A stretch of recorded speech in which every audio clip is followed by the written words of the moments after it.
Welcome. This is a quick overview of the Significant Learning by Design course offered by Intentional College Teaching. This is a walkthrough demo of the course. So the courses are offered in the Canvas platform, and when students log in, this is a blank course. They are taken to a welcome page. Usually the course opens a day or two before the actual work begins, so people can get in and get started, get their feet wet, make sure they are able to log in. So what they do is they go to the Start Here area, which is a Welcome Start Here module. It talks about getting started, about the course itself. We have a syllabus and schedule checklist, as well as a very quick syllabus assignment, which simply asks participants to let us know how things are going for them, what they most hope to get out of the course, what they're excited about. It models the syllabus reconnaissance type activity that faculty can use with their own students and helps the facilitator to know the unique needs of each participant. And then we have them introduce themselves to their colleagues, as well as provide a lot of other useful getting started information. But what you'll see in the course is that every day we have announcements that go off.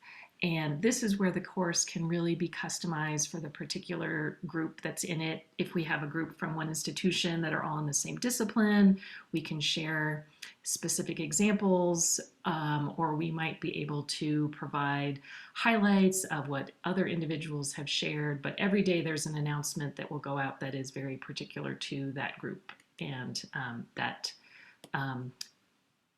group of participants that are participating. So here you'll see the course syllabus.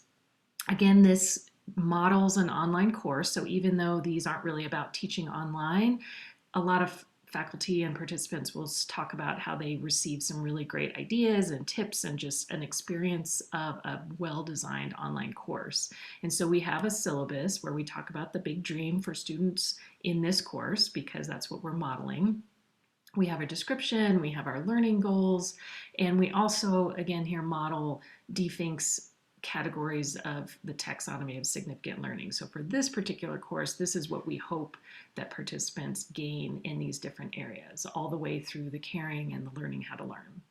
But the course is really organized into these 7 basic modules where they walk through the first part of the integrated course design process. You can see we have different activities in the course. There are lessons and knowledge check activities. We have discussions, we have applications, and we have reflection activities. And so this is just an estimate of how time is spent in the course. We estimate that most people spend about 25% of their time going through the lessons and taking the knowledge checks. We don't require a book for this course, so there's a lot of content in the lessons. So it does take a bit of time to gain that information, especially if someone is new to it. But the bulk of their time is spent in applying these concepts and then these ideas to a course of their own, where they are actually building the structure, redesigning their own course in light of their own significant learning goals. We also have discussions where participants discuss these ideas with each other and get feedback on each other's work and pose questions. And then we have a few reflections built in for faculty to reflect on not only the process here, but also their experience as a learner and the assumptions that they are uncovering in this course. So the syllabus goes on with expectations and time commitment and how it works. We don't really provide grades so much as we have completion for each activity, and then we provide a lot of specific individualized feedback. So every once in a while we might ask someone to redo an assignment or an activity if they're just really, if we feel it will prevent them from moving forward productively. But for the most part, we're providing a lot of constructive feedback, a lot of supportive ideas and suggestions, and then allowing people to successfully complete by going through all of these items, which at the end they would receive a certificate of completion. So I'll just walk through a couple of the modules here. Again, after the welcome module, you'll see we start going through step 1, step 2 as we go through the course. So the first module, the first step in this process is really getting our participants to think about a new perspective towards teaching and learning. Even those people that have a very learner-centered focus can usually find some assumptions and some things that they uncover, whether it's just reinforcing their current beliefs or rethinking a few things or reinforcing some of the things that they maybe aren't doing as strongly. The goal here is to think about a learner-focused approach and what we hope for our students in our courses. So you can see we have learning objectives. We talk about criteria for effective course design. We get into the concepts of backward design, significant learning, learning-centered course design, and then we start talking about the integrated course design process. And we estimate this takes about 1 to 2 hours to complete this step. Certainly with this whole course, it can take people a lot less or a lot more time.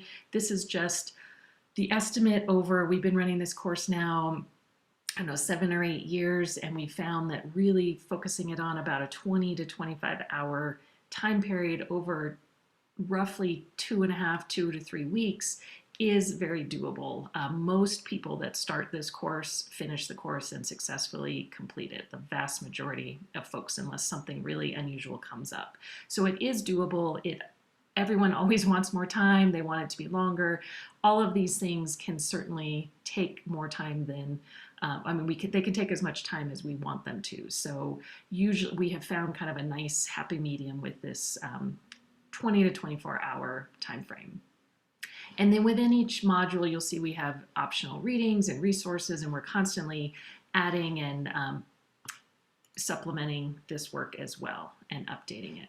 So within each module, we have a lesson. And again, as I mentioned, there's no book with this course. So this is really where the actual content is delivered. And so what participants do is open up this lesson, and they will often contain a few, sometimes one, sometimes a few short videos. Here's an introduction from Dee Fink. Hi, I'm Dee Fink, author of Creating Significant Learning Experiences. As you begin to take this online course on designing courses for significant learning, I thought it might be important to take a moment to think about why this is an important course to take for any college teacher or instructional designer. Let me lay out 4 reasons why I think this is such an important course. So these videos are usually around 3 to 5 minutes, maybe 6 minutes. They're short, they add perspective to the content, but within the lesson, you'll see we provide the ideas that we'll be playing with within that particular module. With this one, we're talking about the difference between the teaching paradigm and the learning paradigm, and we have different ideas for people to consider. We bring in additional resources from outside, and we talk through a lot of these fundamental concepts. For this course, they're really drawn from Dee Fink's book, but we're also adding to them with more current resources as well. So I won't walk through all of this. You can see, generally these pages are fairly short, but they have a lot of ideas and things for faculty to think of.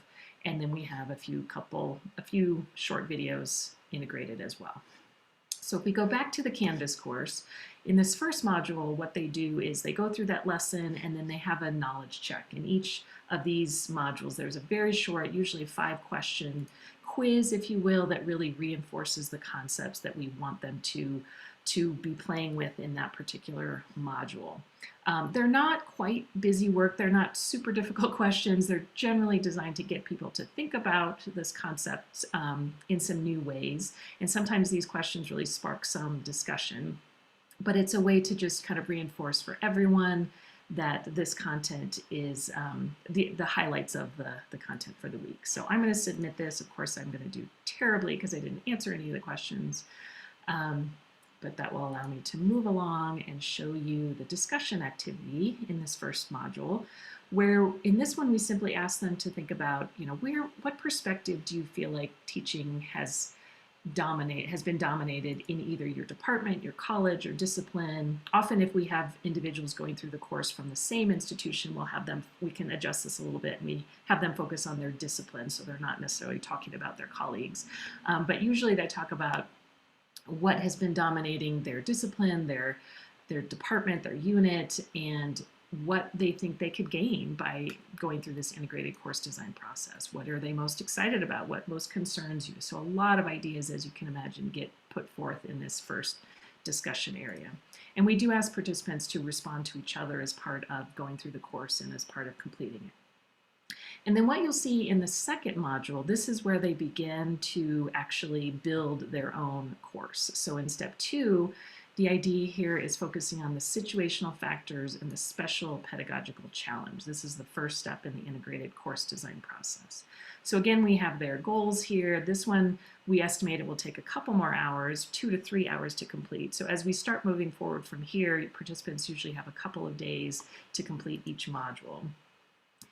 Because they're often working on their own course. We again have a lesson. I won't show you that, but it's similar to what you'll see, what you saw in the first lesson. They'll again have a knowledge check, but here's where we start having an application activity. So in this particular first assignment, what they start to do is outline the factors and challenges of their course, the situational factors and the pedagogical challenge. So we have these forms that they fill out. Here there's 5 different areas of situational factors, and they list this out for their particular course. And what's really interesting in this first activity is they start talking about whether they think these factors are in their control or outside of their control. And you'll start to see some insights from participants that they might say, well, I used to think this was outside of my control, but as I'm writing it out, I realize that I do have some control over this. Or they might see a number of things that are outside of their control, but then they realize that's something that they want to try to influence in the design of the course. So they need to keep that in mind in their course design process.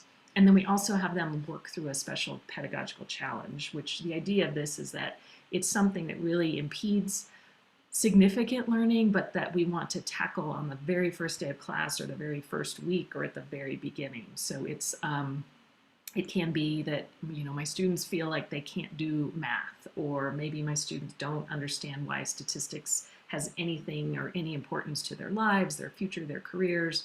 Often it's something like that that we want to do something about right away so that students can start to feel successful and be able to achieve the significant goals. And within each activity, we have some examples. And this one, we just have a more general example, but in the future modules, we'll have examples from different disciplines from past participants that will just give them some ideas about what we're looking for and what these kinds of activities engage in. And we have them discuss. So for this second step, it's really sharing just one of the situational factors they uncovered, why they think that's a challenge for them. And this is where they can pose questions to each other and ask for specific feedback. So we start to see some interesting sharing of ideas and concerns and possible solutions in the discussion area. And then within a few of the modules, not all of them, we'll have a personal reflection form. So here we ask them to reflect on some specific questions, and this is really, honestly, this is one of our favorite parts of facilitating the course, because you really start seeing some aha moments, some really nice reflections and ideas. Even if somebody is just really seriously grappling with something, this is where they can process that a little bit and get some feedback. And so each of the modules from here on out look fairly similar. So I'll just go back really quickly to the modules page to show the overview of the course. We looked at the new perspective and the situational factors, but what they do from there is they talk about their big dream for student learning, which is a really fun aspect of the course that people really enjoy doing. This is where they think about the long-term goals, what they really hope for their students long-term. And then we use that to build in the structure of the course. So then they identify their learning outcomes using this taxonomy of significant learning. They identify their learning assessments, and then they identify their learning activities.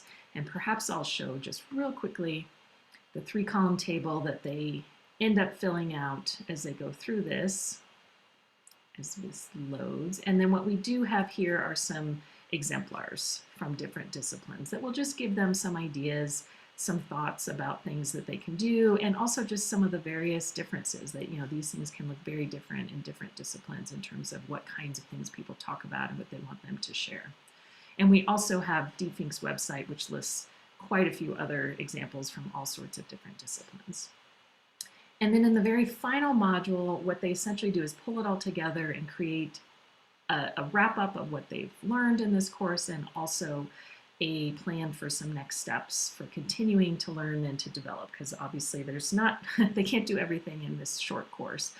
And we have an optional teaching portfolio. So we ask them to pull it all together in this short reflective activity, but if they'd like to, and we always have people do this in every course, not everyone chooses to do this artifact, but they can pull together something that either can be used for their institution, for tenure and promotion, for their annual review, whether it's an online portfolio or just a collection of the documents they created in this course, or perhaps it's more of an essay of reflection. This is something that allows them to create an artifact about this course design process so far.